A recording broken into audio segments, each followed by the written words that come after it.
il reste assez. Bienvenue cette année à une autre critique spéciale Jour du Ninja. Aujourd'hui, je vais vous parler d'une critique d'un jeu de Ninja Gaiden dont je suis sûr que vous doutez de son existence. Il fut un temps où on peut tout avoir juste en le demandant ou en chiant. C'est juste qu'aujourd'hui, c'est pire. Mais dans mon cas, même si j'étais pas à plaindre, ça change pas le fait que j'avais cette réponse-là, grosso modo, 5 fois sur 4. Malheureusement, je pensais avoir ma chance perdue à jamais. J'avais vu le jeu quand j'étais plus jeune dans un Kaizen Tire, puis j'ai dit, mais mon Dieu, jamais je verrai ce jeu-là de ma vie, c'est fini, oublie le projet. Jusqu'à temps que l'internet arrive et merci aux émulateurs, j'ai pu tester le jeu et ensuite vient cette critique. Aujourd'hui, on parle de Ninja Gaiden Shadow. Très peu de choses est connu sur ce jeu et avec raison. Pourtant, à entendre son nom, on croirait que ce serait cool. Je veux dire, Ninja Gaiden dans ses mains, que l'on peut traîner avec soi partout. En 1992, ça avait tout pour être l'idée du siècle. Et comme vous le voyez sans doute déjà, les graphismes sont bien pour ce que peut offrir la Game Boy. Les nuances gris sont bien appliquées, ce qui rend l'expérience de jeu agréable du côté visuel. Tout est bien détaillé, des animations, des sprites aux arrière-plans. Le niveau des designs avait un bon potentiel. Mais c'est ça, avait. Le plan sonore est excellent, mais ça m'a pris bien du temps avant de vraiment l'apprécier à sa juste valeur, croyant d'abord que ça sonnait cacane. Mais là, je vous entends dire, mais Antithèse, t'es ben trop sévère, c'est une vieille relique. Donne-lui sa chance. Je t'aime pareil. En vérité, pour de la Game Boy, c'est du bonbon. On a le droit à des reprises de pistes classiques, ainsi que des nouvelles idées, cependant uniques à cet opus. Partant de là, sachez que le jeu n'est pas sans défaut. Parce que je vous dirais que le pire est à venir. Mon Dieu, est-ce que j'ai dit le pire? C'est parce que le gameplay laisse beaucoup à désirer. Oh, c'est jouable! C'est juste extrêmement limité quand nous sommes habitués à ce qu'il fait le charme de la franchise, sa variété. Le seul pouvoir que Ryu Hayabusa a, c'est le cercle de feu.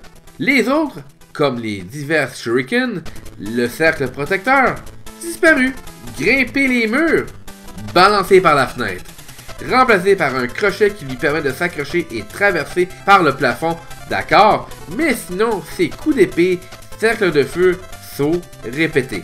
Le design des niveaux, que j'ai déjà complimenté pour son aspect visuel, est qu'on se rend compte que le jeu est très facile et peut se terminer en l'espace d'à peine 30 minutes. Aujourd'hui, on se plaint qu'on peut finir un jeu dans l'espace de 4 heures.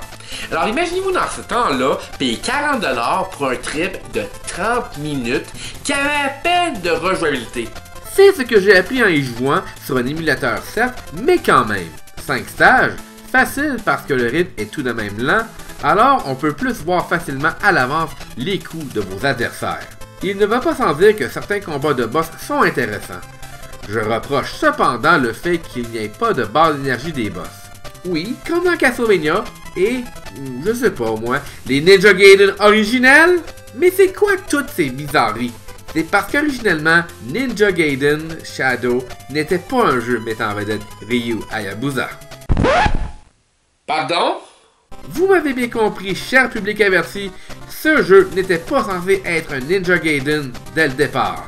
Un autre excellent jeu sur NES, Shadow of the Ninja, qui a connu un succès modéré, devait être adapté sur la Game Boy. Mais pour une raison juste parce que... Reasons, cela a été changé pour ce que je vous ai présenté aujourd'hui. Qui plus est, l'histoire du jeu est que Ryu doit vaincre l'armée d'un servant de son ennemi originel Jakyo, l'empereur Garuda. Un serviteur qui est aussi un empereur d'un ennemi juré dont à cette étape, Ryu ne connaît pas. Ok, je ne chercherai pas à savoir. Ça reste un drôle de hasard. Alors Ninja Gaiden Shadow se veut la toute première aventure de Ryu Hayabusa, juste avant qu'il devienne l'héritier de l'épée dragon. C'est considéré comme étant un side story, donc pas nécessairement officiel à la continuité de la trilogie originale. Bien sûr. Je pourrais aussi vous parler de l'arcade de Ninja Gaiden, surtout reconnu pour... Hey Ryu, là 25 cents. Et ce genre de séquence était la norme par le passé en passant. Le jeu d'arcade sorti en 1988 est un simple beat'em up avec Ryu mauve et Ryu rouge. Ou était-ce son père si on se fie à l'intro du premier jeu sur NES qui lui portait du rouge? C'est plus ou moins clair. Lui aussi conseille des graphismes adéquats avec des détails intéressants à certains moments. Une trame sonore correcte. Juste correcte. Ça sonne beaucoup comme la Sega Genesis.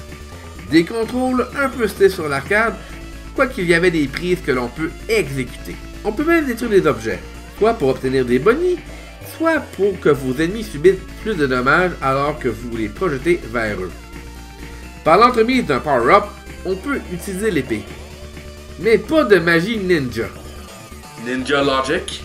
Votre mission, empêcher le méchant Blade Damus, descendant direct de Nostradamus, de réussir à détruire le monde, tel que prédit par le prophète.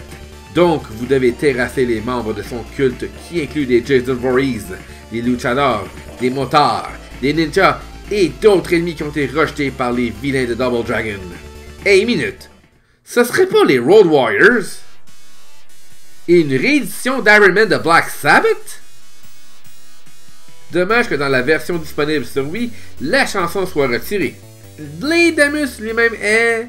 Je vous laisse juger par vous-même.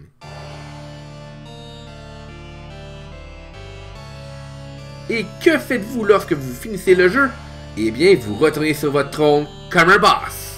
Je vais vous admettre que j'ai trouvé le jeu sur Game Boy plutôt le fun parce que l'idée demeure cool.